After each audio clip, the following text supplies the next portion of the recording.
एक आलसी लेकिन बहुत ही भोला भाला युवक था आनंद। दिन भर कोई काम नहीं करता, बस खाता ही रहता और सोता रहता। घर वालों ने कहा चलो जाओ निकलो घर से, कोई काम धाम तो करते नहीं हो, बस पड़े रहते हो। वह घर से निकल कर यूं ही भटकते हुए एक आश्रम पहुंचा।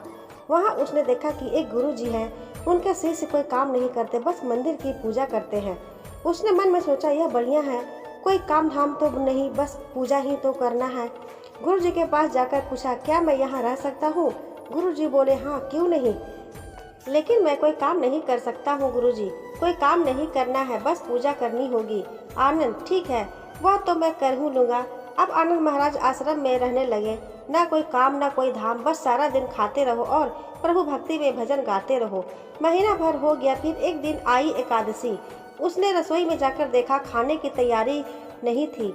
उसने गुरु जी से पूछा आज खाना नहीं बनेगा? गुरु जी ने कहा नहीं, आज तो एकादशी है, तुम्हारा भी उपवास है।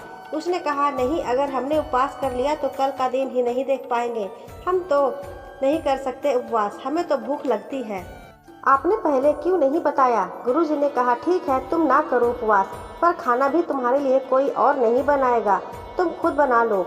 मरता क्या न करता गया रसोई में। गुरु जी फिर आए, देखो अगर तुम खाना बना लो तो राम जी को भोग जरूर लगा देना और नदी के उस पार जाकर बना लो रसोई। ठीक है। लकड़ी, आटा, तेल, घी, सब्जी लेकर आनंद महाराज चले गए। जैसा तैसा खाना भी बनाया। खाने लगा तो याद आया गुरु जी ने कहा था कि राम जी को भोग लगाना है। वह भजन गाने लगा, आओ मेरे राम जी भोग लगाओ, श्री प्रभु राम जी आइए, श्री राम जी आइए, मेरे भोजन का भोग लगाइए। कोई ना आया तो बेचैन हो गया कि यहाँ तो भूख लग रही है और राम जी आ ही नहीं रहे। भोला मानस जानता नहीं था कि प्रभु साक्षात तो आएंगे नहीं, पर गुरु जी की बात मानना जरूरी है। फिर उसने कहा देखो प्रभु राम जी, मैं समझ गया कि आप क्यों नहीं आ रहे हैं। मैंने रूखा सूखा बनाया है और आपको तर माल खाने की आदत है, इसलिए नहीं आ रहे हैं। तो सुनो प्रभु, आज वहाँ भी कुछ नहीं बना है, सबकी एकादशी है, खाना हो तो यह भोग ही खा लो। श्री राम अपने भक्त की सरलता पर बड़े मुस्कुराए और माता सीता के साथ प्रकट हो गए। भक्त असमंजस में, गुरु जी ने तो कहा था कि राम जी आएंगे, पर यहाँ तो माता सीता भी आई है और मैंने तो भोजन बस 2 लोगों का बनाया है। चलो कोई बात नहीं, आज इन्हें ही खिला देते हैं। भोला, प्रभु मैं भूखा रह गया, लेकिन मुझे आप दोनों को देखकर बड़ा अच्छा लग रहा है। लेकिन अगली एकादशी पर ऐसा न करना, पहले बता देना कि कितने जन आ रहे हो, और हाँ थोड़ा जल्दी आ जाना। राम जी उसकी बात पर बड़े मुदित हुए, प्रसाद ग्रहण करके चले गए। अगली एकादशी तक यह भोला मानस सब भूल गया। उसे लगा प्रभु ऐसे ही आते होंगे और प्रसाद ग्रहण करते होंगे। फिर एकादशी आई। गुरु जी से कहा मैं चला अपना खाना बनाने, पर गुरु जी थोड़ा ज़्यादा अनाज लगेगा, वहाँ 2 लोग आते हैं। गुरु जी मुस्कुराए, भूख के मारे बावला हो गया है। ठीक है ले जा और अनाज ले जा। अब की बार उसने 3 लोगों का खाना बनाया। फिर गुहार लगाई, प्रभु राम आइए, सीता राम आइए, मेरे भोजन का भोग लगाइए। प्रभु की महिमा भी निराली है। भक्त के साथ कौतुक करने में उन्हें भी बड़ा मजा आता है। इस बार वह अपने भाई लक्ष्मण, भरत, शत्रुघ्न और हनुमान जी को लेकर आ गए। भक्त को चक्कर आ गए, यह क्या हुआ, एक का भोजन बनाया तो 2 आए, आज 2 का खाना बनाया तो पूरा खानदान आ गए। लगता है आज भी भूखा ही रहना पड़ेगा। सबको भोजन लगाया और बैठे बैठे देखता रहा। अनजाने ही उसकी भी एकादशी हो गई। फिर अगली एकादशी आने से पहले गुरु जी से कहा, गुरु जी ये आपको प्रभु राम जी अकेले क्यों नहीं आते? हर बार कितने सारे लोग ले आते हैं, इस बार अनाज ज़्यादा देना। गुरु जी को लगा कहीं यह अनाज बेचता तो नहीं है, देखना पड़ेगा जाकर। भंडार में कहा इसे जितना अनाज चाहिए दे दो और छुप कर उसे देखने चल पड़े। इस बार आनंद ने सोचा खाना पहले नहीं बनाऊंगा, पता नहीं कितने लोग आ जाएं, पहले बुला लेते हूँ फिर बनाता हूँ। फिर देर लगाई, प्रभु राम आइए, श्री राम आइए, मेरे भोजन का भोग लगाइए। सारा राम दरबार मौजूद। इस बार तो हनुमान जी भी साथ आए, लेकिन यह क्या प्रसाद तो तैयार ही नहीं है।